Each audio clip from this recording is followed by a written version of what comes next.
psychological self-observation. We've talked about self-observation before. We looked at the class on ego, essence, and personality.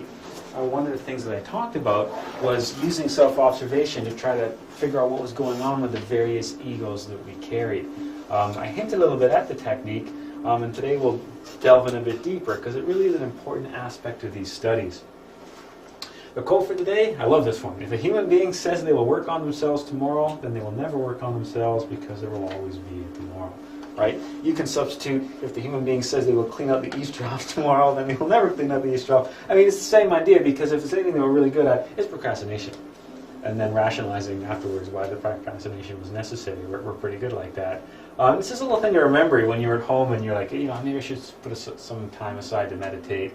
Well, in a minute, I'll relax a bit more, I'll read another chapter of this book, I'll watch a program on TV, maybe I'll do the dishes, then I'll meditate. It's always later, and then years, and then decades, and then, you know, lifetimes go by, and we really don't accomplish what it is that we'd set out to do. So it's an interesting thing to remember.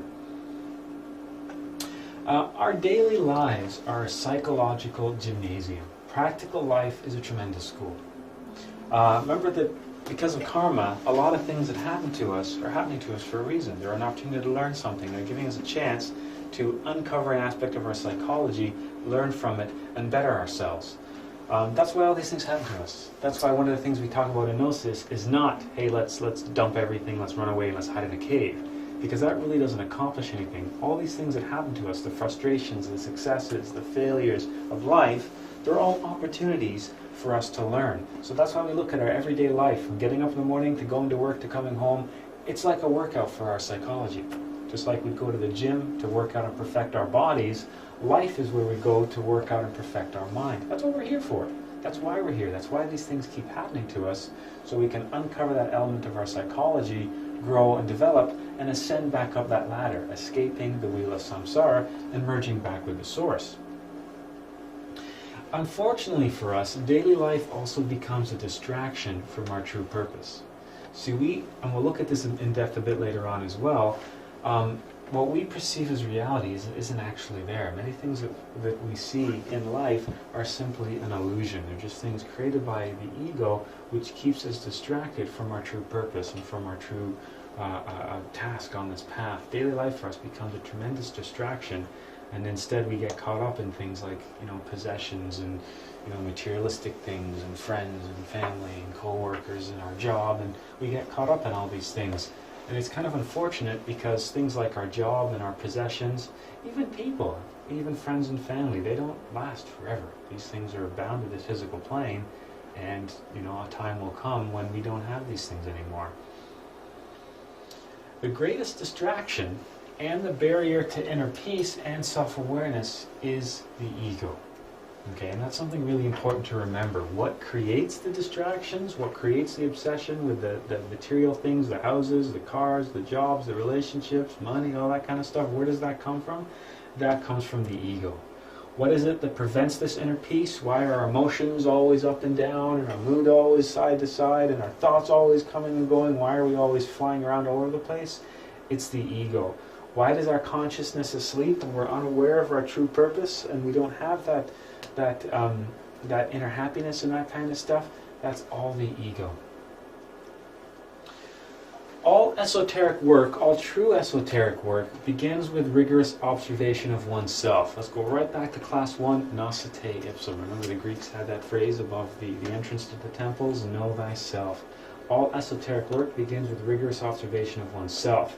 Attention concentrated on the full observation of ourselves. What is it that we think? What is it that we feel? And what is it that we do?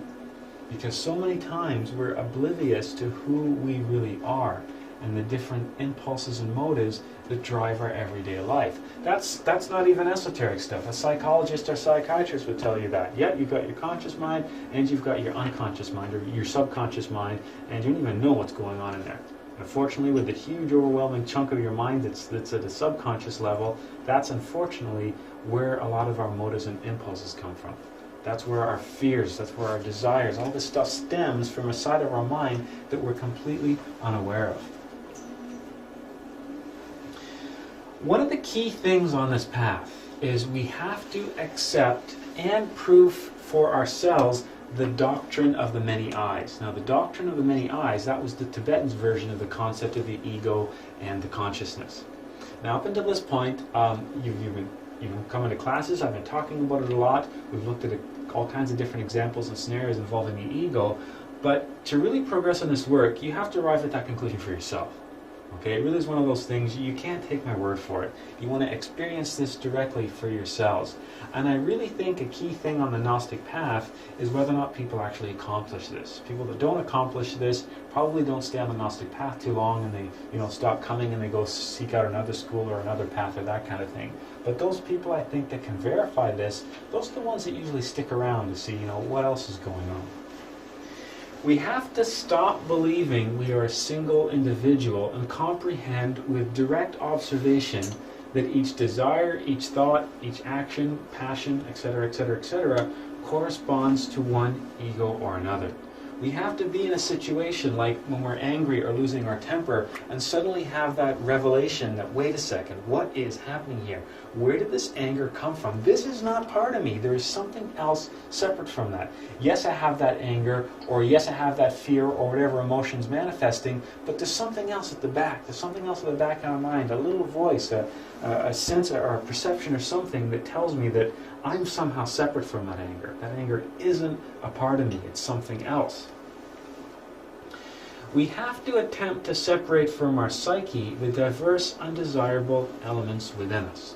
We have to start being able to delineate the difference between what is the consciousness, the higher self, the intuition, and that kind of stuff speaking or manifesting, and what is the lower forms, the fear, the depression, the anger, the jealousy, the etc., etc., etc., all these different impulses that drive our lives. Remember, when I use an example like fear, it doesn't have to be on a conscious level, because we're all adults. We're not afraid of very many things, but fears operate on a subconscious level and impulses to do all kinds of strange things. For example, some people have a fear of being alone, and that will lead them to make very unwise decisions when it comes to relationships, as an example. That's just a way that, when we talk about fear and anger and negative things like that, many people get lulled into the sense of, well, that's not me.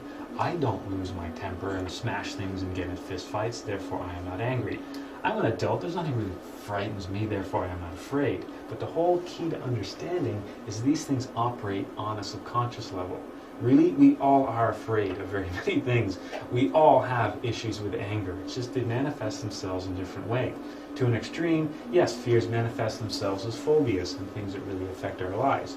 To an extreme, yes, things like anger manifest itself as people that have short tempers and become violent and abusive and that kind of thing. But it doesn't mean that, that's not the case for us. We just all manifest it in a different sort of way. Self-observation, then, it is the tool we use to confirm the doctrine of the many eyes. It's the tool we use to suddenly have that revelation and start to learn to distinguish between the higher self or the consciousness and the ego. Self-observation is becoming aware and conscious of all our thoughts and actions. That's the ultimate goal. That's the point that we're trying to reach, but we have to get there a little bit at a time. So self-observation, it sounds fairly simple. Becoming aware and conscious of all our thoughts and actions. Basically, what we're thinking, what we're feeling, and what we're doing. Now remember, thinking and feeling and doing, that stems from the concept of the three brains. Remember, you can take all of humanity, and you've got the thinkers, the feelers, the doers. We look at the 5 centers, and we can basically group them into those 3 categories. So our thoughts, our emotions, and our actions. So when we're fully under self-observation, if I'm in a situation where I feel I'm losing my temper, self-observation then is being aware of what are the thoughts that are going through my mind in that situation, what are the emotions and feelings that are going through my mind, and what are my physical actions. Okay, because it's easy to forget that we many times don't watch our physical actions, and that's why we'll end up doing something to take into an extreme, like smashing a plate or punching a wall or perhaps even hitting somebody or something like that. We've all been in similar situations where we've done something silly as a result of the thoughts and the emotions that came up in a particular situation. basically being aware of the manifestation of ego in the three brains. So asking ourselves, what are we thinking, what are we feeling, or what are we doing? We're just being aware of how the ego is manifesting in each of those three centers, in each of those three centers of activity. Because remember, for us, we're like a puppet that's dancing on a string. These are the strings that are pulling us, and that's how the ego enters the physical organism and controls or influences what it is that we do. In the meantime, feeding off of the intellectual energies, the emotional energies, and the motor/instinctive/sexual energies as well. The egos are literally taking those energies. Self-observation then is used to do a variety of things. The first thing self-observation helps us to do is confirm the doctrine of the many eyes. To be in a situation where perhaps we can be acting a certain way and suddenly realize what's happening, realize how that ego is manifesting, being in a situation and realizing, you know what, this is actually a result of a particular fear. I am only acting like this because I'm afraid of being alone. I don't want to be alone right now, so consequently this is happening. Okay? Or being somewhere and feeling ourselves being frustrated and angry and realizing this is only happening because of my inflated sense of self-importance. I'm angry right now because I'm very important, and don't these people know what they're doing? Wait a sec, I'm not so important. I'm not more important than anybody else. What's going on here? That's how self-observation works. Okay? Confirming the doctrine of the many eyes. Then discover all the various egos that we possess and how they influence and control our lives. Basically, we want to uncover those forces that are steering the ship of our life. We talked about ourselves being like a small ship tossed about on the stormy waters of the ocean. Well, we better figure out what the wind and the waves are doing and where they're trying to take us. That's what we're trying to do here. The first step in uncovering the egos is self-observation. Okay, because we have to basically see that they're there. When we self-observe them, when we identify them, then we can study them. We can see how they behave, how they influence our lives, what they try to get us to do, the different situations they put us in, the different thoughts and emotions that are generated. That's comprehension. And the third step after comprehension is elimination. So when we look at the ego as a whole, the end result is completely eliminate them, to permanently not make them a part of us. Okay, but that begins with observation, because observation then leads to comprehension. Comprehension then leads to elimination. The third thing is to discover the effects the egos have on our actions or our lives. So we have to confirm that they're there in the first place. Then we have to figure out which ones we have, and then we have to figure out what it is that they're trying to do. Okay, because all of us have different balances of egos trying to accomplish different things, different desires. We all have different wants and different things that we're trying to do and trying to accomplish. We have to figure out what they are, and then we have to figure out just how are these things influencing us? How are they steering us and directing the course of our life? Now, when we truly and sincerely begin to observe ourselves, we end up creating a split. Now, this is really interesting. So if we sit down and say we want to really give the practice of self-observation a try, if we really want to attempt this, we're going to discover that in order to self-observe properly, we end up instantly creating a split. So in order for you to right now to say, okay, what am I thinking, what am I feeling, and what am I doing? In order to do that properly, what you discover is you create a split. You separate yourself immediately into two parts. The first part is the observer, that which is watching. Okay, what am I thinking? What am I feeling? What am I doing? Now that's interesting because the observer becomes the consciousness. The other part is the observed, that which is being watched, which becomes the ego.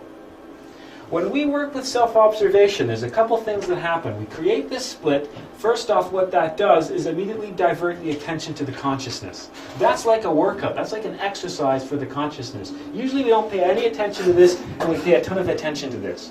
When we self-observe, that's like a workout for a consciousness. Every time we do it, the consciousness gets stronger and stronger and stronger.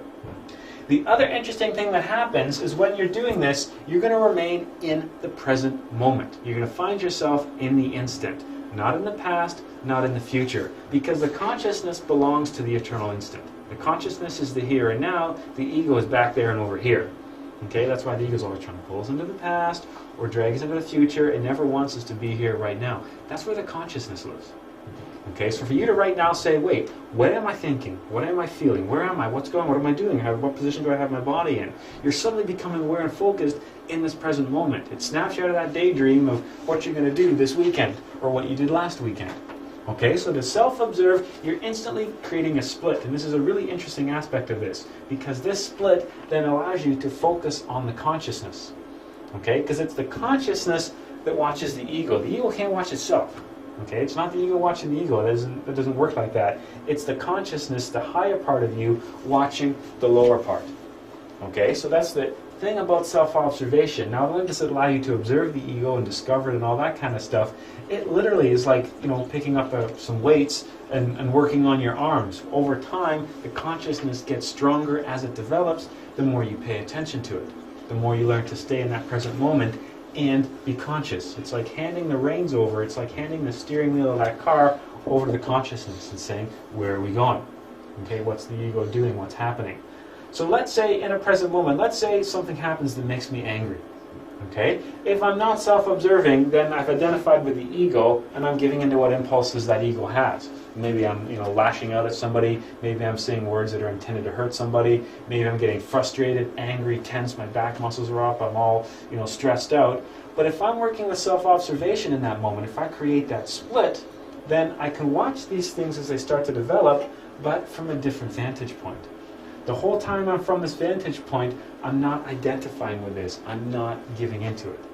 I can feel the impulse to, I really want to say this or I really want to do that, but I'm not giving into it. It allows us to stay in that present moment, because a normal course of action is give into the ego, act, feel, say, do, whatever, and then look back on it later and go, oh, what did I do? But that's too late, right? That was after the fact. But working with self-observation allows us in a present moment like that to be conscious and not hand the reins over to the ego. Whenever we work with this, there's always a fork of the road. We go one of two ways, this way or that way. This way gets us into all kinds of problems in our life. This way doesn't, because this way allows us to make use of things like intuition and work with the higher self and that kind of stuff.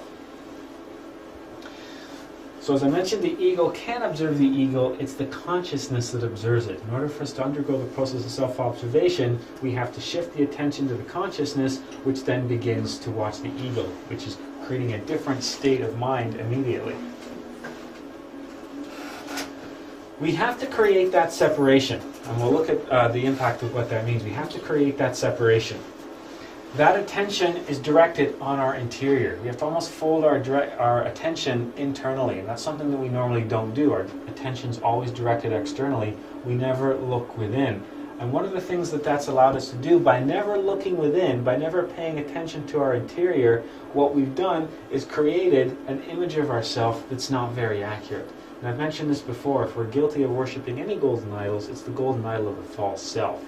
We have all these different preconceived notions of who we are and how we should be perceived that in many cases are completely inaccurate. Instead of judging ourselves and learning about ourselves, we instead judge, criticize, condemn, and observe other people, rarely ever ourselves. Okay, the whole process of self-observation, it's almost like folding your attention inward instead of outward and being aware of what you're doing, what your problem is, what your problem is, directing it internally. So when somebody is, getting us angry, instead of directing all that at them and all that anger at them because they did that, we're instead folding that attention inside to see where that emotion came from. Why is it there? Why is it manifesting? What is it trying to get us to do, to think, to feel? And it's a really interesting thing when that happens. I have a funny story. I remember being in a line at Walmart. I don't like going into Walmart because it's always a difficult experience. It provides many opportunities for self-observation. Let's just put it that way. So I'm at Walmart at one lunch, and I'm standing in line, and it was a day when it was really busy. I'm standing in line up, and I'm at the end, and there's a bunch of people before me. And then there's an elderly lady who's buying something. And it's getting close to the end of my lunch, so I'm in a little bit of a hurry to get back to work. And obviously, everybody else in the line probably thinking the same thing. And this elderly lady, when the cashier says it's X amount is the price for this, she pulls out the big bag of change, right? So out of the purse, the big bag of change comes on out, and you could watch it ripple like dominoes. That sense of frustration and annoyance that rippled down that lineup, and it finally reached me, and I did that. Oh man, it just figure I'm going to be late for work, and then I was able to do something different. Then at that point I was able to, okay, work with self-observation and get a different perspective. And I was feeling the anger and the frustration. The question was, where did it come from? Why am I feeling that? And when you dig at it and you pay a bit of attention, what I was arriving at was the sense of, okay, this is because she is going to make me late. And does she know who I am? I'm very important. I have places to do. And really, what does it matter? I'm going to be an extra minute and a half where I have to go. The poor woman is paying a change because maybe that's all the money that she has. You start to see things from a different light. Everybody else in this line is annoyed, and there was another woman that was making comments that were inappropriate. This woman, you could see she was starting to get upset. She was starting to shake a bit, and it was just a horrible situation to watch that was created because of all the different egos in that lineup. Everybody thought they were more important than everybody else. Everybody thought that their place in the world was better or higher than this other individual, when in the end we're all the same. It doesn't matter. There's not one person better off or worse off than the other. We're all on the same planet. We all have the same goal. And in the end, 2 minutes in a lineup at Walmart, what does that mean? Like, what does that really accomplish, right? And that's the idea of self-observation. So instead of being all frustrated and tapping my foot and acting all annoyed as everybody else, I was able to make a different type of observation about myself and come to a different conclusion. And instead of radiating negativity and hate and all this stuff at this woman, I was then able to direct a compassion, an understanding, recognizing that that's a difficult situation to be in. Fortunately, the karma, whatever, I'm not in that situation where I have to pay with change and kind of direct something else at her. But it's an interesting thing because working with self-observation. Okay, so we're directing our attention on our interior, that's the observer, and it's the thoughts and emotions and actions that we're watching for which becomes the observed. And if we're paying attention, if we're like alert like a sentry at a time of war, we can see these things sneaking forward. Like standing in a line at Walmart on your lunch, if you're paying attention, you can feel these things. You can see them in other people, and you can see them manifesting in yourself as well. The whole process of self-observation is necessary in order to not identify with our egos. The mistake we've been making all our lives is we've given in to them. They've assumed they were us. When I was in that lineup at Walmart and everybody was angry and I felt anger, then go with the anger, because now I am angry. But the thing is who is the I? Because really the consciousness, it doesn't get angry. It doesn't feel hate. It doesn't feel frustration and impatience and fear and jealousy. And it doesn't feel those things. Those things are all associated with the ego. When we create that separation, that allows us that different perspective, that different vantage point. And that allows us to then take that fork in the road and not give in to that impulse, whether it be manifesting as a thought or an emotion or an action. If we don't identify with them, then of course we're separated from them, which is the whole concept of observe and observe. So we come around in a full circle here. If we don't identify with them, then we can remain separated. If we remain separated, that means we can remain in the present moment. That means we can remain working with our consciousness rather than the ego. And that's the whole goal of self-observation. While we're conscious, we're able to learn things. We're able to get a different perspective on situations. We're able to arrive at a different revelation. Okay, and for me that's a silly example, but that was one of the first times that I experienced for myself the idea that many things like frustration, like anger, like impatience, they all stem from an elevated sense of who we are. I am very important. Don't you know what you did to me? And then you can look to your behavior and you can start to see that, okay, we excuse actions in others we wouldn't tolerate we excuse actions in ourselves we wouldn't tolerate for a minute in others. And then a short time later after that, I find myself sitting at a red light. People always try to turn left at the red light, and you're getting all annoyed and frustrated. A couple of light changes earlier, guess who's turning on the red light? But that's different, because it's me, because I have somewhere that I need to be, and I am running late. Right? And then you realize, yeah, but that's what everybody thinks all the time, and that's how we get in these situations. We have to be able to see our egos as separate and distinct from ourselves. That's what we have to do to confirm the doctrine of the many eyes, to really experience some of this and realize, wait a second, that anger is different. I can stop it. I don't have to go with it. And then I can analyze it, and then where did it come from anyways? Because really that's not a part of me. I don't want to be angry. I don't want to direct all this negative energy at this poor woman. That's not me. That's who I am. Why am I behaving like this? We must be able to say looking at things that what I'm feeling right now, these thoughts are directed from the ego of pride, or this desire is caused by the ego of lust, etc., etc. We have to be able to see the things that are happening in the centers of the human machine and recognize where they're coming from. Okay, so like I was standing in that line at the Walmart and realizing that this is actually, these feelings right now, they're being generated by anger. And what is that anger related to? Well, I'm frustrated and I'm impatient. Well, why is that? Because I'm very important and this person's holding me up. That doesn't even make any sense. Okay, we have to be able to confirm this for ourselves, experience this, and go down that path of the psychology of examining these different behaviors to see where they come from. And it's interesting because many times they don't come from where you think they do. The example there for me with the anger and the frustration, being able to arrive at the conclusion, that was just because I have I think too highly of myself. I think I'm more important than anybody else. I have something within me that thinks I'm better than everyone around me. Therefore, I hold myself to different standards and hold you to different standards. You're not allowed to take longer than line up. You're not allowed to turn left at the red light. You're not allowed to do this. You're not allowed to do, because that's for me. Because I'm very important, don't you know? When we see the egos as part of us, we identify with them. And that's what we've done our entire life. That's why we find ourselves, getting angry, being depressed, being afraid, being frustrated, being anxious, being impatient, whatever. We identify with them and we see them as part of us. The problem with that is, remember, the whole concept of the ego is it sustains itself by feeding off the various energies that we have. So when we identify with a particular ego, like anger, we're feeding it.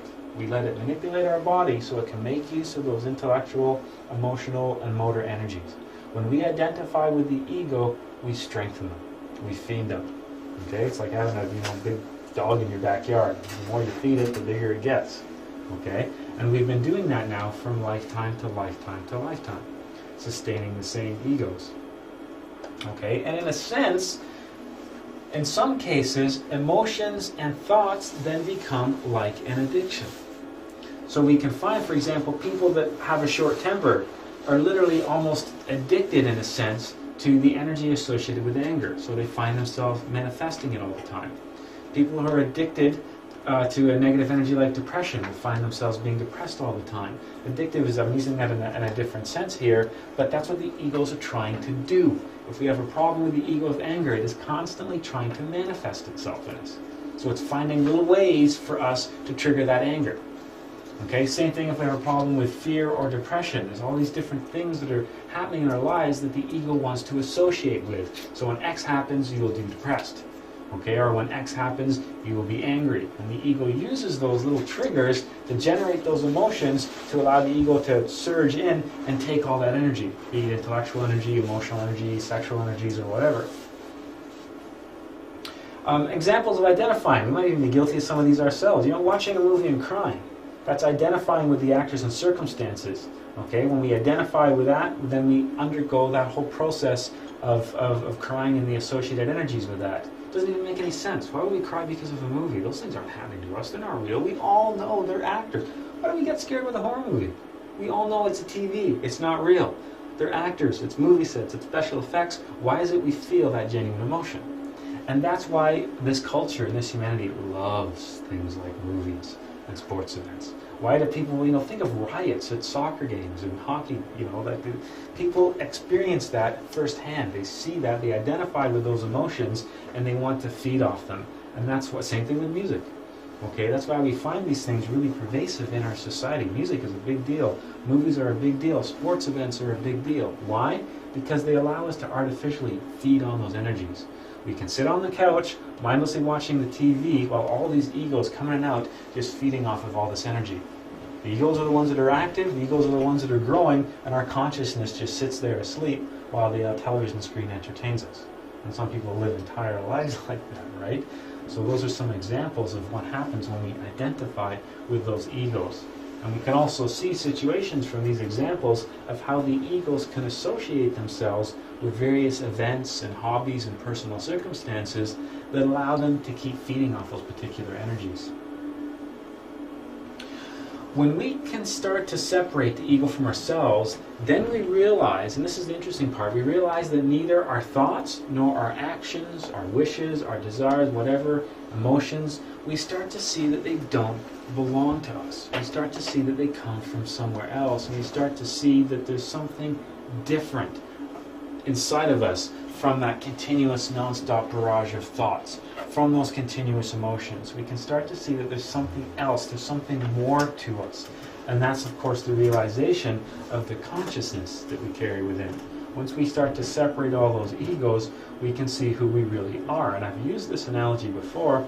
Imagine there's 100 people in this room screaming for our attention, and in the corner is this little child. That little child represents the consciousness.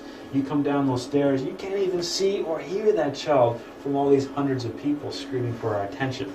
But if we can go through and shut up every person and kick every person out of the room and see what's left, then we discover that child, and then because there was no distraction and no noise, we could really listen to what it has to say. The child represents the consciousness, all the other people represent the ego. Sitting there in that chair right now, you've got so many people in your head already. Different thoughts flying through your mind, different emotions, different impulses. What you're going to do when you leave here? What are you going to do on the weekend? Thinking about it's Christmas almost, don't you know? What you going to do for Christmas? All that kind of stuff. And instantly you can see, I said Christmas right there. That created a reaction in your mind. For some people that's a positive reaction. For other people that's a negative reaction. You now are right now thinking about Christmas. Christmas passed and what you're going to do. That was all a reaction to a situation. Okay, I said Christmas, that to you created a response that you would associate with your various egos that you then run through your mind. Okay, we do that 24/7 non-stop, even in our sleep, which we'll look at later on. When we start to self-observe, we will notice repetitions of events, repetitions of states of consciousness and awareness, repetitions of words, thoughts, desires that exist in each day of our existence. We live a very mechanical existence, and we've gone through our whole life as A plus B equals C. We have these inherited behaviors, prejudices, and all kinds of stuff that exist in our psychology. Just like I said Christmas. That's part of an equation. For you, you fill in the rest. Christmas equals for you whatever it does. We're all different. We've gone through our entire life like that. Okay, what we don't notice is the pattern that exists. Psychologists and psychiatrists are aware of this, and this is one of the things that they try to do by analyzing your dreams and having sessions where they talk to you. They're trying to discover all these little triggers that you have in your life. Somebody that has a problem with depression, they're trying to discover what is the depression linked to, what causes the depression, what is the cycle that allows this depression to keep manifesting, and how can we break that? So this kind of a concept isn't even an esoteric or a spiritual thing. This is just a practical aspect of our psychology. We don't necessarily need to use a psychologist or psychiatrist to discover this for ourselves. Nor do we have to wait till we've got something really wrong, like a severe problem like depression, before we have to start questioning the routines and the patterns in our life as well. This is something that we can do right now. This allows us to experience firsthand the level of mechanicity that governs our lives. And that's something that we really aren't aware of, how mechanical our existence becomes. And when you start paying attention, you can see that, yes, everything from your morning routine to what you do on the way to work, to what you do at work, to what you do when you come home, we have these mechanical things that we do over and over again. The problem with that level of mechanicity is it allows us to go on autopilot. We've drove the same route to work so many times we don't have to think about it anymore. The motor center can take over that while our mind wanders. We washed ourselves in the shower or the bath so many times before, we don't have to think about it. So while we're in the bathtub, we're thinking about what we're going to do at work that day. When we're driving to work in the car, we're thinking about what we're going to do at work that day. When we get to work, we're thinking about what we're going to do at home that night. When we get home that night, we're thinking about what we're going to do on the weekend. We're always somewhere else. We're never in the present moment while we wander around like robots. That's why people have accidents, car accidents. That's why people walk into telephone poles and trip over things. And that's why we have all experienced some sort of a mistake that we've made because we weren't paying attention. We've entered wrong numbers. We've caused ourselves some sort of a problem because we just weren't conscious. We weren't thinking. Our mind wasn't into what we were doing. Because we have that level of mechanicity which creates that complacency which allows us to daydream, wander. And it's kind of a strange thing, but our society is pushing that farther and farther. We've all heard the concept of multitasking, right? And how advantageous that is. Psychologists have done all kinds of studies to prove that we really suck at multitasking. We're not very good at it at all. It's the illusion of doing a whole lot of things when the chances of error goes through the roof, productivity decreases. There's all kinds of problems with multitasking. We just like to think that we're really good at it, when really it's something we do all the time. We're at work doing something, we're home washing the dishes, but our brain is somewhere else. We constantly do that, multitasking. Self-observation creates an awareness. That awareness activates the consciousness. Self-observation says, I have to be here in the now and pay attention. That breaks the cycle of mechanicity, which allows the consciousness to activate and come forth in that present moment. So if we're driving to work daydreaming, then we're not there, we're not conscious. But if we stop and say, what am I doing right now? What am I thinking? What am I feeling? What am I doing? In that moment, we suddenly create awareness. Like, where am I? What am I doing? I'm driving down the road. There's an intersection ahead of me right there. There's a car beside me. Creating that awareness has activated that consciousness. We've pulled ourselves back into that car to focus on our environment. Okay, many times we're completely oblivious to things around us. Okay, there's all kinds of details that we miss in our environment. There's things that we're not even aware of. We've all done this before. How many times have you been looking for something and you've looked and where's my water bottle? I don't know, where's my water bottle? Where's my water? Oh, it's been here all along. Why didn't I see it before? Because you weren't conscious. You weren't taking in all the information. Okay, we just create many times our own reality around us and can lead to all kinds of strange behaviors as a result that we'll study later. Self-observation creates awareness. Awareness allows us to then not identify with the ego. Not identifying with the ego allows us to study it and understand it. That brings us one step towards completely eliminating it from our psychology. So if we look at something, let's say we want to eliminate anger, because let's say we have problems with anger, and anger has caused us a lot of challenges in our life. Well, if we can work with self-observation and develop that awareness, if we cannot identify with that anger, we can study that anger, how it makes us think, how it makes us feel, how it makes us act, and eventually that gets us toward closer to the situation, where we can eliminate that anger. We no longer have to have that as part of our psychology, which means in a situation that for us would have normally triggered anger, it simply doesn't. We don't get taken away from that moment because of the anger. We then can stay in that moment with awareness. So, how to actually go about it? How to actually self-observe? Now, the goal is to be constantly observing ourselves from moment to moment, fully aware of all the actions and aware of everything. And at that point, we would be, of course, an awakened master. That's the idea. Somebody with their consciousness awakened is fully aware, fully observing, working directly with the consciousness from moment to moment. That's the goal. Obviously, it's going to take us a little bit of time and practice in order to reach a state like that. That's not going to happen overnight. That's not going to happen instantly. You could call this living in the now. I've heard that buzz phrase before, right? Living in the now. It's kind of a funny thing, but when you look behind that term, there's actually some real wisdom there. There's some Gnosis behind the concept of being in the now, living in the now. Living in the instant with awareness. Being locked in the eternal instant, fully aware of what's going on, activating the consciousness. That's what we're trying to do. Stay in the moment, live in the now. Okay, all those silly buzz phrases, in the end, there's some Gnosis there for sure, because that's exactly what we're talking about. Not identifying with the ego, not being taken into the past, not being taken into the future. But, like any skill, you have to start somewhere and gradually develop the ability. Okay, it is impossible to observe moment to moment without any practice. Okay, we've got to work up to it, just like it's impossible to sit down behind a piano and pull off one of Mozart's best symphonies if you've never learned to play the piano, right? We have to start somewhere. And it's important to remember that, because without that, you tend to get frustrated. Okay, as I've said before, you have to treat the Gnostic path like we're just learning how to do an instrument.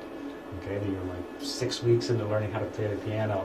You're still trying to figure out where all the keys go and what your fingers do. You're not playing any symphonies yet. It's important to remember that. To start the process, and we hinted about this when we looked at the class on the ego, essence, and personality, To start the process, begin by choosing a time each day or a time on certain days to self-observe. We want to equate self-observation with a regular action that we do. Okay, so something as simple, tying our shoes, getting a shower, driving to work, that would be a really good one. Because if people actually self-observed behind the wheel, we wouldn't have nearly half the accidents and fatalities and horrible things, which means we wouldn't pay nearly the insurance that we do, and blah, blah, blah. But there you go. It could be something as simple as whenever you leave one room and go into another room. Whatever you do, you just want to say that, you know, during my day, X equals self-observation. Okay? I took it a little bit of a step farther than that. And what I was able to do, because I have the opportunity, I guess you'd say, of sitting behind a computer for a large portion of my day at work. And if you're in that situation, there's something else that you can do as well.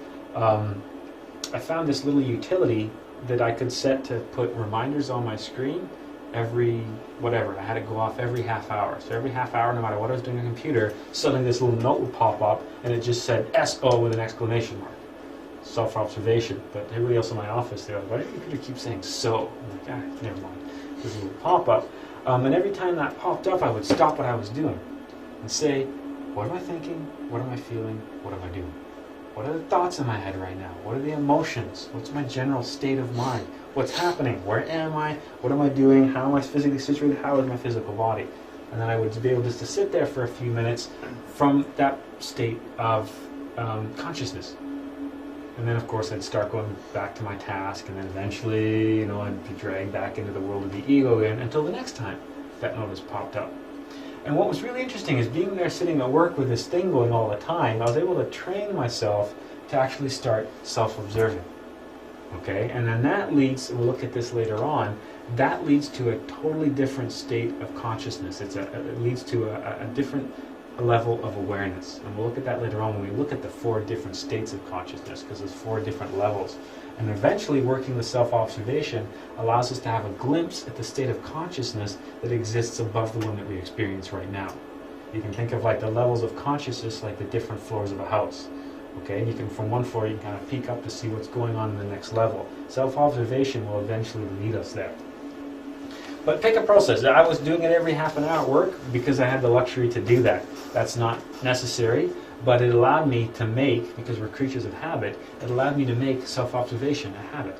That's what you're trying to do. You're trying to say, when I do this, this means I'm going to self-observe for as long as I can.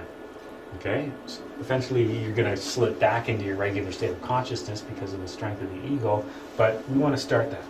Could you argue that not so much the awareness, but the living in the instant, that animals do that very well? Yeah. Yeah. Yeah, for sure. That's one of the things that they're different with, absolutely. Yeah, an animal doesn't really have the ability to go into the past or the future like that. They're kind of always in a different state of mind already. Yeah. I have a theory too on cats and astral projection. I saw my cat once in an astral projection. I think cats sleep half the time, because I think that half the time they're asleep or wandering around somewhere else. It's a funny story, and it sounds really bizarre, but I was astral projecting in my house, walking down my hallway, and I ran into a cat. It's like a totally strange thing to say. I didn't like cats, and I bought this house and it came with a cat. It was a cat that the previous owners had been feeding.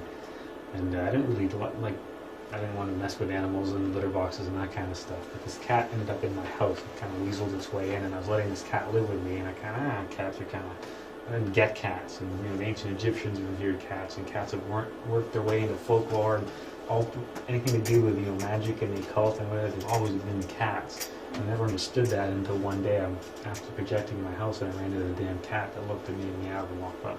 And I thought, gee, sneaky bugger. So that's my theory on cats, is I think that's why they sleep most of the time that they do, is they're switching to another place and then they come back. I wish you could have had a conversation with it and asked it, were you really there? But, you know, it didn't act any different. It was kind of like, oh, you figured out into this too, huh? And just kind of walked away. And I was like, was that the cat? What's going on? Anyways, it was a different time. The easiest way to begin is to observe all those all the mechanical reaction and habits when facing all the small mundane details at work at home. You know what? Because to be honest with you could want to self-observe when you're angry or when you're afraid, but those emotions and impulses are so strong, it's really hard to stay in the present moment when you're angry if you're not used to self-observing. Okay? Yes, we want to try to self-observe when we're angry, when we're afraid, and that kind of stuff, but we need to get some practice, because those are strong emotions. Okay? Those are strong emotions which generate some powerful thoughts and all kinds of stuff. You're going to have a really hard time if that's just what you're going to try to do. But if you've got some practice, then, and you've developed that consciousness a bit, then it'll be easier when that anger manifests or when that fear manifests. Okay? That's why the best way to start is those regular mundane things. Having a shower, washing the dishes, tying your shoes, driving to work, because it's fairly simple to self-observe for short periods of time on something mundane. But by doing that, you're strengthening that sense, so when that anger does manifest, you stand a greater chance of being able to self-observe. And over time, that ability grows and grows and grows. Okay, so we picked the obvious ones. Getting ready for work in the morning. Anything that you find, boring that you go on autopilot for. Driving to work, depending on what your work day is. Everybody has something they do, no matter what they do at work, that they just go on autopilot for. You want to basically, at this point, associate self-observation with something. So when I'm doing this, self-observation happens. For me, I had a hard time remembering to do that, so I had my computer tell me. Every half hour, it told me to self-observe. And sometimes I wouldn't be at my computer, but I'd come back, sit down, and the thing would be flashing on the screen. So as soon as I saw it, I'd self-observe, and then go back to whatever that I was doing. Remember, when you're doing this, to put your focus and attention on the moment and task at hand. That's really all that you're doing. Okay, the thing would flash on my computer. What am I feeling? What am I thinking? What am I doing? What were the thoughts that were just going through my mind? Where did those thoughts come from? It's just a chance to analyze yourself. And then after you've done that, go back to your task, in this case random tapping on the computer, but try to stay aware for as long as you can before those thoughts, those daydreams, those fantasies come back in and then take you out of the present moment. Okay, so you want to stay in the moment. As silly as that sounds, washing the dishes. Say, okay, now I'm going to grab the plate, I'm going to rinse it with the sponge, rinse it in the tap, put it in the rack. Now I'm going to get the next plate and not be distracted. Be right there washing the dishes. Don't be thinking about the weekend or Christmas or whatever. Silly as that sounds, be there washing the dishes. Because while you're washing the dishes, fully aware of what you're doing, you're flexing the consciousness. It's like a workout for the consciousness. So over time, it's going to grow and it's going to develop. And that silly little mundane thing of just being conscious while you're washing the dishes can then feed that consciousness enough so when that anger manifests later on, you're able to retain control. You're able to stay in the present moment, not identify with the anger, and allow it to take your life wherever it wanted to go. Okay, don't let the egos distract us. No automatic actions and thought. Everything should be deliberate and conscious. Okay, not just simply reaching for things because that's what we always do, or doing things because that's the way we always do them. Make everything that we do conscious. That's one of the things that we do in meditation, when we focus on our breath. And I just say, okay, now we're just going to focus on our breathing for a while, or focusing on our heartbeat. These are things that we do automatically, and instead we're turning them into conscious actions. Okay, so you don't think about your breathing, but in a meditation, when you sit down and focus on your breathing, that's a type of almost self-observation. You're using your breathing to hold you in the present moment. You're directing your attention on that and not thinking about what time the meditation is going to be done and what you're going to do when you get home, what you're going to do at work tomorrow, what you're going to do the weekend, and it's almost Christmas, and all that stuff. Okay, living in the moment, do only what you are doing. So not caught up with any fantasies, any daydreams or anything else like that. The goal is to start acting consciously during a tiny portion of the day. Just a little bit, just a couple times a day. Okay? And then from that point, we can work up to larger things. And this is a quote from Master Samael regarding the whole process of self-observation, just working with a little bit during each day.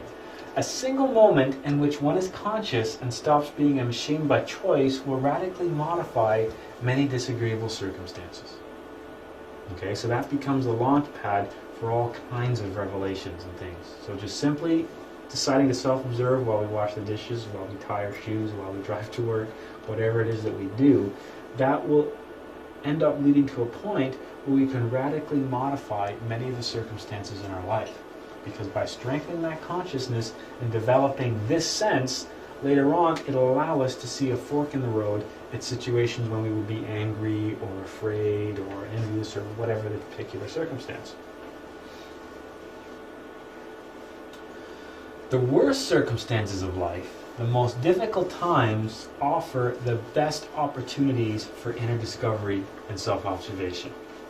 Okay, life's a tremendous psychological gymnasium, and many of the most difficult challenges, many of the negative things that happen to us, they offer us the best opportunities for inner discovery and self-observation.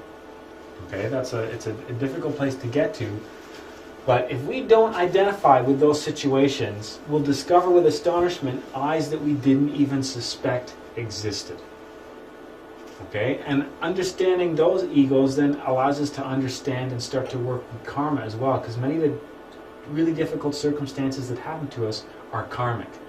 Okay, caused by very specific egos that we carry within that we're usually not even aware about.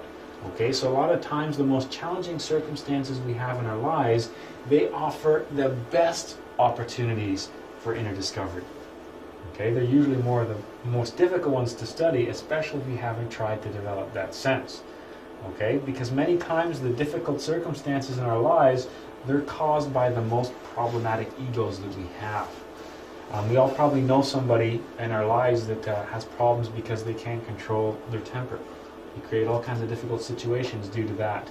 It's obvious to everyone around them that their temper is a problem. For those people, they're rarely aware of that. Okay? Same thing with people that are addicted to various substances, be addicted to alcohol or addicted to drugs. If you ever know anyone in that situation, it's really difficult to watch because it's so plainly obvious to you and everyone around them that they're doing all this damage to themselves and those around them. They don't have that same perspective because they're under the influence of that particular ego. Okay, so that's why if you look at the difficult circumstances that happen to us, if we really study them and try to self-observe in those moments, we can discover some of the most problematic egos that we carry that many times are completely transparent to us. We don't even see that they're there and realize the control and influence they're exerting on our lives. Okay, for example, if you find someone that has a problem with anger, if you talk to them, you'll discover that their anger is always justified. It's not them that's the problem, it's the guy that cut them off. It's the woman in the lineup at Walmart.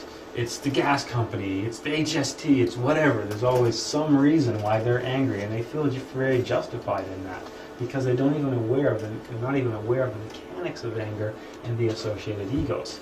If we're able to self-observe in those situations to prevent us from identifying, then it's a different vantage point. We can arrive at a different conclusion. Our most difficult moments offer us the best opportunity to discover the most conspicuous defects. The conspicuous defects are the ones that cause us the most problems. The conspicuous defects, those are the ones that are exerting some serious influence on our life. These are the ones that we urgently need to comprehend as they cause us the most problems. We all carry a lot of egos within, but we all, and this is a unique thing for each person, have some egos that manifest more than others.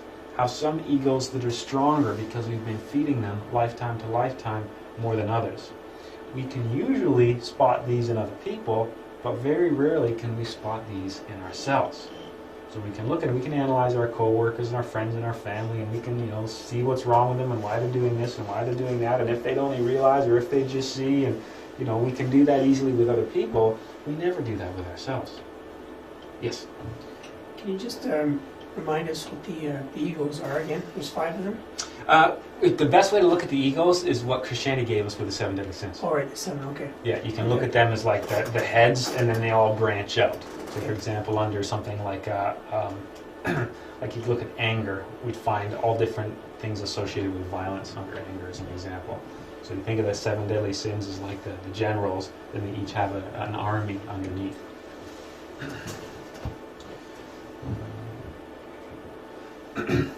Now, to know and to observe are different. Okay, so there's self-observation, and that's different from just knowing something.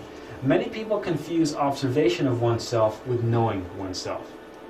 I can say, well, look, I know I can lose my temper sometimes. I know sometimes I tend to get a little angry. Or I know sometimes I drink a bit too much. And I know that sometimes I do this. We all can know things about ourselves. I'm not, when I talk about self-observation, when we discuss self-observation, I'm not talking about simply knowing. It's not good enough to say, yeah, I know, sometimes I get a bit angry, or yeah, I know, sometimes I get a bit depressed, or yeah, I know, sometimes I don't have a lot of self-confidence, or yeah, I know, sometimes I do this, or sometimes I do that. I'm not talking about knowing, because observing and knowing are two completely different things, and we want to make sure we don't confuse those. Knowing is passive and mechanical. It doesn't allow us to change anything. Yeah, I know I get angry. That doesn't help me at the time I am angry, okay? Observing, on the other hand, observing is active and consciousness, active and conscious. To say, yeah, I know I get angry is not the same as being angry and fully aware of what's happening. To say, yeah, I know, sometimes I don't have a lot of confidence in what I'm doing is not the same as being in a moment and being aware of what's happening. And being able to just see what that lack of self-confidence is doing. Okay? Knowing is a passive and mechanical process. Observing is active and conscious. This doesn't change anything. This leads to a change. Okay, to say, yeah, I know I get angry. What does that mean? Nothing. I just know that I do it. I'm going to keep doing it, but I know that I'm doing it. I don't want to do it, but I'm going to keep doing it. Okay, simply knowing doesn't change anything. Most people know if they have a problem with anger that they get angry. Most people who are alcoholics know that they probably shouldn't drink as much and know that they drink too much. That doesn't really change anything. It's not that until they can see that situation. This is an interesting thing too, just talking about people that drink too much. For many people that drink too much, one of the sobering thoughts that can lead them down the path to accepting that they've got a problem is seeing themselves on video. If they have like a, there's like an office party or a Christmas party or a wedding, and they see what they're doing when under the influence on a video, they can have a, I can't believe I'm actually doing that. It's a different type of awareness. Not saying, yeah, I know, sometimes they drink too much, or sometimes they get a bit carried away, but seeing themselves doing it many times can trigger a different type of awareness where they're, I gotta do something about that. So knowing doesn't really do anything. So we can know in a given moment that we're angry, but this does not mean we're observing the ego of anger. So I can say, yeah, I know, I lost my temper, but that doesn't mean that I learned anything. That doesn't mean I made any observations. That doesn't mean that I was able to create that split, that separation. Okay, because knowing is usually after the fact. Okay, we need to create that split between observer and observed, and knowing doesn't do that. Knowing allows us to see, the after effects. It's like going into a room after the fight's been over and seeing all the smashed furniture and going, yeah, I know, I guess there was a fight in here. That's not the same as being there, seeing it, and observe what happens. This is observing.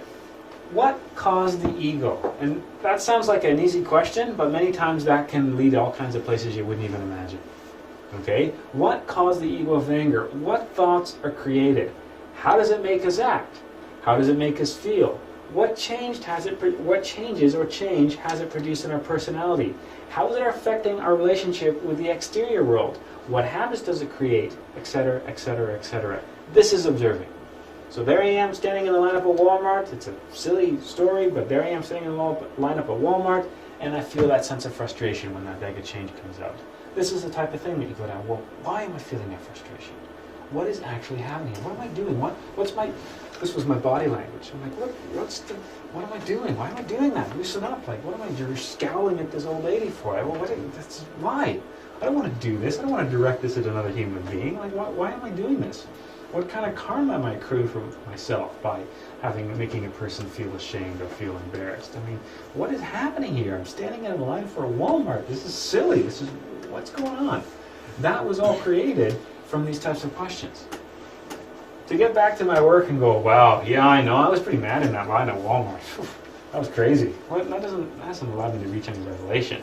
But in the present moment, being conscious, instead of identifying with that impulse, I'm analyzing myself. I'm asking what's happening here. Okay, if I'm angry, if you say something to me and I react and I go, whoa, wait a minute. I'm feeling angry. Why? Well, because he's insulted me. What did he say? He said he didn't like my hair. Well, what do I really care? Why is that bothering me? And then you start, looking into what's actually going on with your psychology rather than simply A plus B equals C. Many of our thoughts and many of our emotions, as calculated as that sounds, are just like that. It's like a math equation. A plus B equals C. Being in a rush to get back to work, You know, old lady with change at Walmart equals anger, frustration. Okay, somebody cuts me off in a car, that equals anger, frustration. Why? I don't know, because it always has. And many times you look at that equation and you go, why does this equation happen? And you're like, I really don't know. It's just always been like that. When this has happened, I've always reacted like this. I really don't know why. And it allows you to realize how silly and absurd many of the things that we do in life actually are. We just have always reacted that way because we don't know. Because we learned it by watching other people that that's how you're supposed to respond. Maybe we get frustrated when people cut us off because our father used to do that when we were in the car, and he used to lay on the horn and give him the middle finger salute, so that's what we do now because I don't know, because that's what it seemed appropriate to do. We have to start questioning that kind of stuff. Because in the end, all this is the energy that we're directing on the world that in the end is going to reflect back to us in the form of karma. So when I talk about observing or self-observation, this is the kind of stuff. Not looking after the fact and going, wow, I guess I was this way, or I must have been like that, or I suppose this was happening, but being there in the moment. Because if you're being there in the moment asking these questions, you're working with a consciousness, which while you're asking these questions is stopping this from manifesting. So while you're asking this, the anger isn't able to manifest and make you say the things that we wanted you to say, or act the way that you wanted you to say, okay, or do whatever it was you were going to do. Instead, you're producing a different state of consciousness, which is giving you a different course of action. You know, we have to be aware of what does this ego want anyway? What is it trying to say? Why does it manifest in the first place? What is it actually doing? What is the force that it's directing at me here? What particular route does it want me to take, and why? Because many times the ego is just sustaining itself. It just wants to feed off those energies. It wants you angry, so your body will release all those chemicals and all kinds of physical things will happen and all these energies will be generated so it can literally feed on it. Okay, but of course it's your consciousness that suffers for that. We have to use awareness to study the ego, not the mind. Awareness comes from doing and observing, not simply thinking and analyzing. Self-observation is doing and observing. Knowing is related with thinking and analyzing. I guess sometimes I do this or sometimes I do that because there's once this time that I did this and then this happened. That's thinking and analyzing. We want to come from the vantage point of awareness, the present moment, being fully aware of what's happening, not from looking after the fact and thinking, yeah, I guess I shouldn't have done this or I shouldn't have done that. We want to be in that present moment. Remember, in the end, a lot of what we do, thinking and analyzing, that's just various egos choosing the intellectual center. And that's why thinking and analyzing and knowing don't lead to any real change or revelation many times when it comes to observing with the ego, is because that's just the ego. And we look, the ego is not going to observe itself because it's trying to sustain itself. It doesn't want you to know that it's there and want you to prevent it from coming. So if you're working with the ego, you're already identified with the ego, and that's not going to go anywhere. Because of the whole concept of the ego, we live in a very small part of ourselves. We're only aware of our small part of our psychology, and that's a difficult situation to be in. You can say, okay, right now, what am I thinking, what am I feeling, what am I doing? And we're only really aware of a small part of ourselves. Our consciousness only extends to a very small area. It's like being in a big dark room with a small tiny candle. That little bit of consciousness we have can only illuminate a small area. That allows all the egos to hide in the subconscious. By working with self-observation, we're slowly making that light shine brighter and brighter and brighter, extending that consciousness, extending that awareness of the self to a greater and greater degree. And as we make that light shine brighter and brighter, we can start to see more things in the room. We start to see more things about ourselves. We start to learn more about ourselves. The end goal being, make that light shine so bright that there are no dark corners left for the ego to hide. We've been able to root it out and find it everywhere and eliminate it. The goal of self-observation is to widen our consciousness regarding ourselves. Gnosis ipsum. Okay, know thyself. And that begins with a simple task. It just begins with self-observation. That's why you're going to get so sick of hearing me talk about self-observation. And my answer to a lot of questions that you'll be asking will be self-observation. You're going to get sick of hearing that. But that's where it starts. Because that's the only way we're going to end up at any real point of revelation is by working with this technique. Okay, Gnosis, and that's what it comes to. How are we going to know ourselves? By observing ourselves. Okay, catching ourselves in the various moments. How do we start to do that? By attaching that concept with regular mundane things, small little things that we do every day. This means I'm going to self-observe now. And each day we self-observe a couple of times. But it's just like a workout. You lose a lot of weight or be a huge muscle man, you're not going to do it in a day, but a little bit of work spread over a long period of time will bring you those results. And it's the same thing. Ideally, we want to be self-observing and be in the present moment when those really challenging moments of life come to us. But if we're not prepared for them, if we haven't been working out, then we're not prepared for the battle. So if we can start every day with a little bit of self-observation, when we have a difficult circumstance in our life arise with a really strong ego, something like anger or something like depression or fear or something like that, if we've been working out, then we're prepared for the battle. But if we haven't been working out, then we're probably not going to be able to win that one. Okay, we have to learn to discover that unknown and unconscious side. I'm going to talk a bit about that next week, because next week's class is the hidden side of our psychology. So we'll talk more about how we can delve into the subconscious and see what's going there. See what's going on there, because there's so much of ourselves that we're not even aware of, as far as impulses and motives and all that kind of stuff. And we have to arrive at a situation where we become conscious of those things as well. One of the last things we'll talk about is looking at how the ego manages to get the consciousness into that sleep state. There's a 3-step process we'd like to remember in Gnosis, and that's identification, fascination, and sleep. The profound sleep in which humanity lives is caused because we, number one, identify with our egos. We see them as part of ourselves. Okay? After we identify with the ego, we become fascinated. Okay? We forget ourselves and become distracted. The third step after that is, of course, the consciousness sleeps. I've used this analogy before too. It's one of my favorite ones. Life is like a hallway. All you got to do is walk from the one side down to the other. There's a door at the end of the hallway, and that's what we're supposed to do. That's our purpose in life. But along that hallway, there's all these TVs. And what we do is we stop, we see a TV, we look at it, we sit down, we watch the TV. Forget where we were supposed to go. Okay? That's the whole process of identification, fascination, and sleep. An ego creates a thought or an image in our mind. We then identify with that. For example, I used the funny example earlier of Christmas. I said the word Christmas. That created a reaction. You identify with Christmas. You identify with Christmas very visibly. And that was an identification. And then we become fascinated. Fascinated is the process of the fantasies, the memories, the planning, the whatever is created by that thought. So you think, oh, Christmas, oh man, I'm going to have to. That's the fascination. Okay? The ego plants the trigger for you to identify. The image on the screen of your mind or the thought enters your mind. Okay? That's like the bait. Okay? Then you grab the bait and become fascinated with it. While you're fascinated with it, you're feeding and sustaining that ego.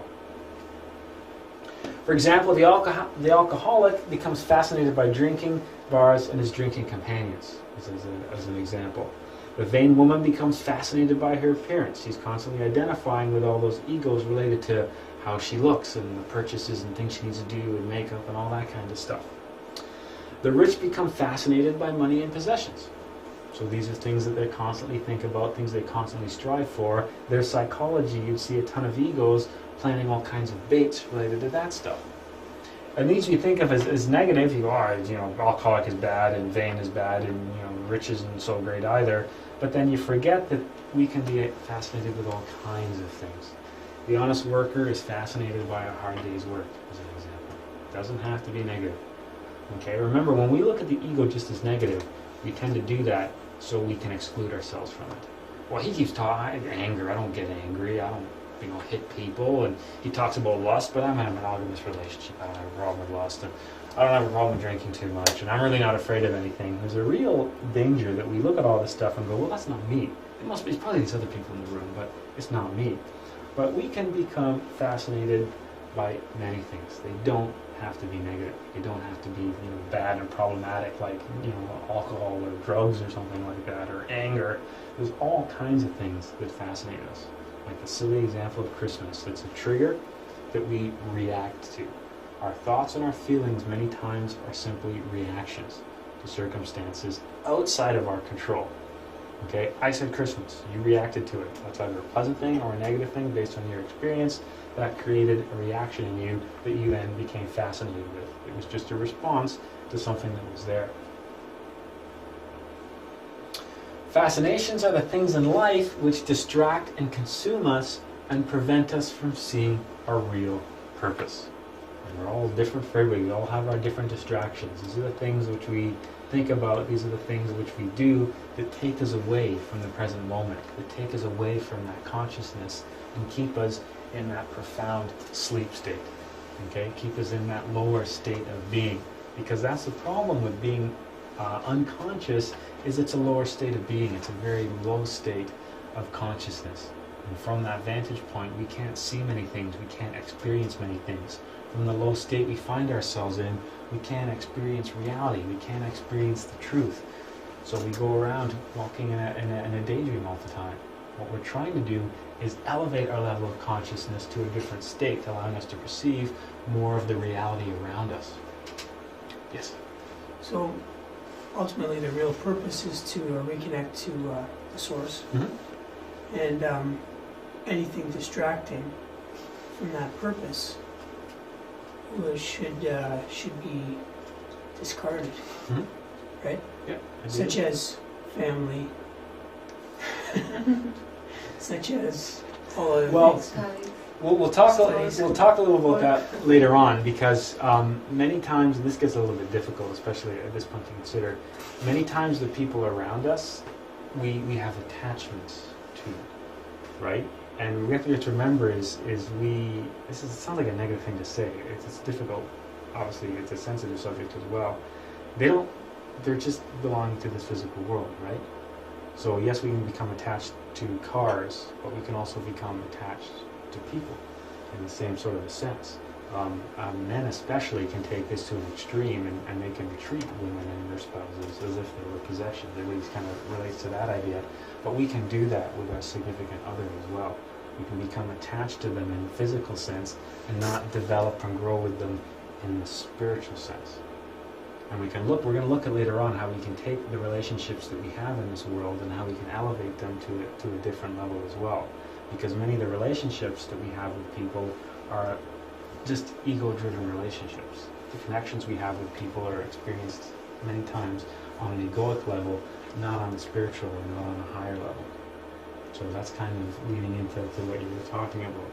So yeah, sometimes our co-workers are a distraction, families are a distraction, things like children can be a distraction if we keep everything on that lower level. There's a way to change that though, and that's what we're trying to do, to make that connection something more than a simple an egoic connection, but strengthen it on a different level where it in fact doesn't become a distraction, it becomes a strength. It becomes something that can help us. Yes. So you'd say rather than to abandon your things that you feel are burdens to or creating egos, you try to turn what is giving you, or feeding your egos into the other direction, right? You bet. Yeah, remember everything that happens to us. So you say, okay, well, then my job is just a distraction, and my family's a distraction, and my significant other's a distraction, my kids a distraction. I gotta cut them all loose. Remember that those things, that job, that family, those children, they're all serving a purpose. We're all serving a purpose for each other. They're all opportunities to grow and develop spiritually. So the things that happen between parent and child is an opportunity for both the parent and child to develop. The things that happen between co-workers, the things that happen between our significant other. So it's a fine line to tread between, okay, what's the distraction, awakened consciousness, and what's abandoning, what's running away, and what's avoiding. Because yeah, at first thinking, okay, well, everything else is a distraction, this is all just a distraction, so I should leave all of this. And there are religions that have, or religions or spiritual paths that have taken that unfortunate approach, where they've gone so far as to say, to be truly spiritual, you've got to get rid of it all. Get rid of your family, get rid of your friends, get rid of your job, get rid of your possessions, dump all of it, because it all means nothing, and it's all distraction to the true purpose.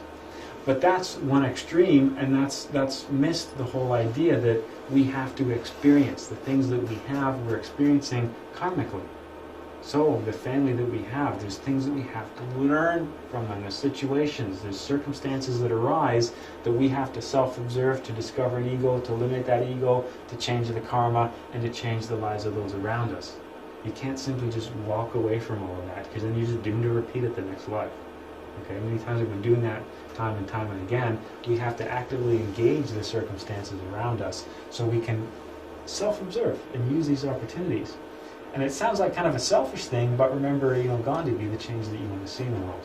By changing yourself, you change other people around you. So at first it sounds like, well, you've got to self-observe and be in the moment, and your family and your friends are there for self-observing, which is some kind of selfish tool. That's not necessarily the case either. Because I think a situation between two people that are going to be angry and that are going to fight, anger, it needs two sides. If you're trying to be angry with me, but I'm not going to be angry back, then your ego is not going to feed on my ego and exchange that energy back and forth and escalate the entire situation. So me choosing not to identify with that anger, that's just changed something in you as well. Okay, so it sounds a little at first like it's almost like a selfish thing, like this whole world, you're all just here so I can perfect myself. It sounds a little like that at first, but if you look a bit beyond that, it's not. It's all about Gnosis, so knowing thyself, being the change that you want to see, which then reflects in those around us. We then change the different types of energies and the influence that we have on the world, which then starts improving the lives of those around us as well.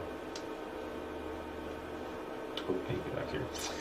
We carry out the same fascinations during sleep. This is interesting. This process never ends. We live in the internal worlds like we do in the physical. So when we go to sleep, that daydream just continues on in the interior.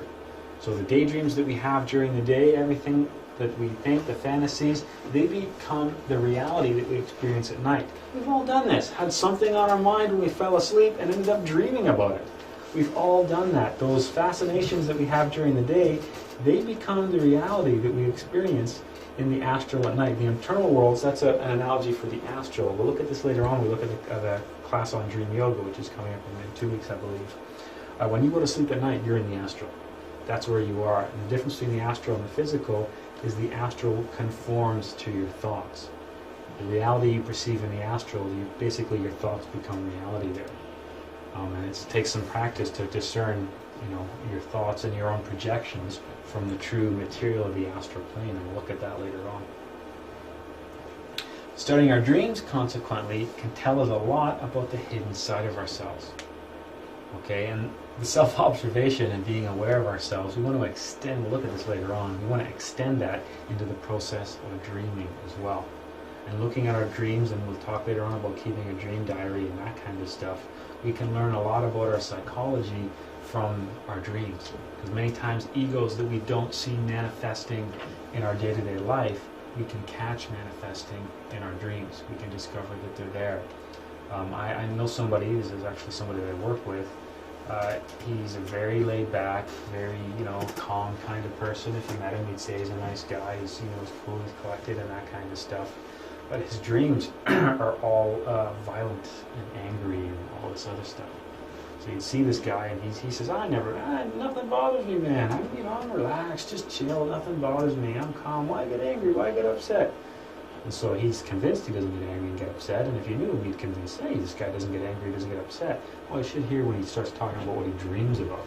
Running around shopping malls with a machete and stuff like that. It's like, man, it's anger. Oh, so what? I'm like, well, it's manifesting at a different level. You won't let it manifest during the day, so it's manifesting at night. It's still there, So we'll look at that later on as well. Any more questions? So Yes. Specifically with self-observation, the idea is always the present and not the past. So to try to self-observe something that's already happened in the past would be essentially pointless, because that's thinking, and it's not entirely pointless in that you can think, okay, well, what that bad situation that happened. Okay, well, I guess it happened because I lost my temper, so I'm gonna have to really pay attention to manifestations of anger when they occur.